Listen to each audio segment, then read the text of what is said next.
नमस्कार, मी पंजाब डक. राज्यात मात्र 1 जुलैपासून ते म्हणजे जुलैच्या पहिल्या आठवड्यात मात्र राज्यात काही ठिकाणी धुमाकूळ पाऊस घालणार आहे, जोरदार पाऊस पडणार आहे. त्याच्यामुळे सर्वप्रथम मुंबईकर, पुणेकर, अकोले, अहिल्यानगर, संगमनेर, ओझर ह्या पट्ट्यातल्या नाशिक, नंदुरबार, धुळे, जळगाव ह्या शेतकऱ्यांनी काळजी घेण्याची गरज आहे. कारण की जुलैच्या पहिल्या आठवड्यात मुंबईकडे देखील मुसळधार पाऊस पडणार आहे. काही ठिकाणी अतिवृष्टी होईल म्हणून हे देखील सर्व शेतकऱ्यांनी लक्षात घ्यायचं. पुण्याकडे देखील अतिवृष्टी होईल, मुसळधार पाऊस पडणार आहे जुलैच्या पहिल्या आठवड्यात म्हणून हे देखील त्यांनी लक्षात घ्यायचं. त्याच्यानंतर संगमनेर, अकोला, त्याच्यानंतर शिर्डी, राहता, कोपरगाव, वैजापूर, गंगापूर, त्याच्यानंतर इकडं फुलंब्री ह्या पट्ट्यामध्ये देखील काय होणार आहे ते जुलैच्या पहिल्या आठवड्यात मात्र त्यांच्याकडे मात्र मुसळधार पाऊस पडणार आहे म्हणून हा त्या अंदाज त्यांनी लक्षात घ्यायचा. नंदुरबार जिल्ह्यातले शेतकऱ्याचे फोन आले, नंदुरबार, धुळे जिल्हा, तर की आमच्या भागामध्ये काही जिल्ह्यात पाऊस पडला आणि काही इकडे राहायचं. तर नंदुरबार, धुळे आणि उत्तर महाराष्ट्रातल्या शेतकऱ्याला तुम्हाला एक सांगू इच्छितो, तुमच्याकडे पाऊस लेट येणार आहे पण तुमचं मात्र चांगलंच करून जाणार आहे. कारण की तुमच्याकडे काय होणार आहे, जुलैच्या म्हणजे पहिल्या आठवड्यात इतका पाऊस पडणार आहे की पहिल्या पावसात तुमचे ओढे नाले सगळे ओव्हरफ्लो होणार आणि त्याच्यानंतर नदी नाले होणार आणि तुमचे जितके जे छोटे छोटे तळे, बंधारे सगळे मात्र भरून जाणार आहेत. म्हणून हे अंदाज उत्तर महाराष्ट्रातल्या नंदुरबार जिल्हा, धुळे जिल्हा, जळगाव जिल्हा, नाशिक जिल्हा, दिंडोरी ह्या परिसरातील लोकांनी, त्याच्यानंतर गुजरातच्या बॉर्डरच्या कडेच्या शेतकऱ्यांनी हा अंदाज लक्षात. तुमच्याकडे पाऊस येणार आहे, थोडा सगळ्यापेक्षा उशीर येणार पण मात्र तुमचं चांगला हे करून देणार आहे, तुमची पाण्याची टेबलच वाढवून देणार आहे म्हणून हा तुमच्यासाठी आनंदाची बातमी.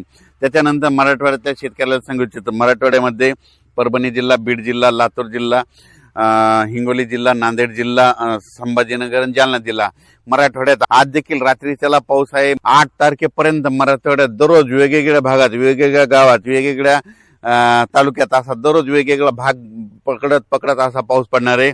म्हणून मराठवाड्यातल्या शेतकऱ्यांनी हे अंदाज लक्षात घ्यायचा.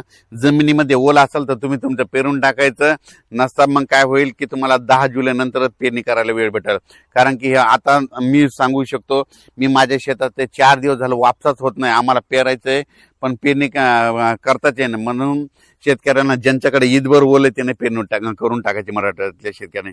त्याच्यानंतर विदर्भातल्या शेतकऱ्याला सांगू इच्छितो, विदर्भामध्ये 8 जुलैपर्यंत चांगला दररोज वेगवेगळ्या भागात जोराचा पाऊस पडणार आहे. ज्या भागात वंचित राहिला त्या भागात देखील ह्या 8 ते 10 दिवसात पडून जाणार आहे.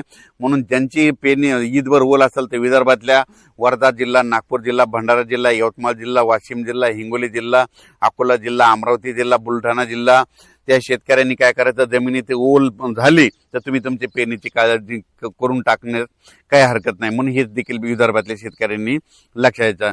पण राज्यात सांगायचं झालं तर 1 जुलै ते 8 जुलैच्या दरम्यान मी म्हणलं होतं ना, जुलैमध्ये पहिल्या आठवड्यात राज्यात पाऊस खूप पडणार आहे. मग सगळ्यात जास्त पाऊस मुंबईकडे पडणार आहे, पुण्याकडे पडणार आहे, संगमनेर, अकोला, ओझर, विघ्नर कारखान्याच्या परिसरामध्ये मुसळधार, अतिमुसळधार पाऊस पडणार आहे. त्याच्यानंतर अहिल्यानगरचे जे वरचे धरण आहेत, निळवंडे धरण झालं, गंगापूरचं धरण झालं, म्हणजे जे कॅचमॅट एरियामधले म्हणजे उत्तर महाराष्ट्राकडे काय होणार आहे, जुलैच्या पहिल्या पावसाळ्यात खूप पाऊस पडणार आहे. त्याच्यामुळे नदीला पूर येणार आहे. त्याच्यामुळे बऱ्याच मोठ्या धरणामध्ये आवक यायला सुरुवात येणार आहे. म्हणून हा अंदाज सर्व शेतकऱ्यांनी लक्षात घ्यायचा. शेतकऱ्याला सांगू इच्छितो, शेतकऱ्यांना ज्या भागात अद्यापही पाऊस आलेला नाही तर म्हणजे ह्या 27, 28, 29, 30 ह्या 4 दिवसात येईल. पण त्याच्यामधून जर काही गावावर जर उरले तर 1 जुलै ते 8 जुलैमध्ये पाऊस पडणार आहे आणि त्या शेतकऱ्याची पेरणी होणार आहे. म्हणून शेतकऱ्यांनी घाबरून न जाता हे अंदाज लक्षात घ्यायचा. आणि त्याच्यानंतर सोलापूर जिल्ह्यासाठी धाराशिव, लातूर आणि सांगली, बारामती ह्या पट्ट्यातल्या शेतकऱ्याला सांगू इच्छितो, तुमच्याकडं 28, 29, 30च्या दरम्यान पुन्हा काय होणार आहे, आणखीन थोडा भाग कव्हर करणार आहे. पण त्याच्यानंतर काय होईल, नंतर 1 जुलै त्याच्यामध्ये सर येत राहतील. तुमच्याकडे जर ईदभर ओल झाले तर तुम्ही तुमचा पेरणीचा निर्णय घेऊ शकता. पण तुम्हाला एक सांगू इच्छितो, म्हणजे पश्चिम महाराष्ट्रातले हे 2-3 जिल्हे आहेत, म्हणजे सांगली जिल्हा, साताराचा अलीकडचा पूर्वेकडला भाग, त्याच्यानंतर सोलापूर जिल्हा, धाराशिव जिल्हा ह्या पट्ट्यातल्या शेतकऱ्याला सांगू इच्छितो की तुम्ही काय करायचं, जमिनीमध्ये जर ईदबल ओल झाली तर तुम्ही तुमचा पेरणीचा निर्णय घ्यायचा.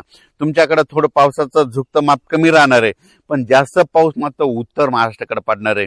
उत्तर कसं असतंय, राज्यातल्या एका भागात जर पाऊस पडायला लागला तर एक भाग थोडा कमी राहतोय, म्हणून हे देखील त्या शेतकऱ्यांनी लक्ष द्यायचं. तर यावेळेस मात्र उत्तर महाराष्ट्रातल्या शेतकऱ्यांसाठी आनंदाची बातमी.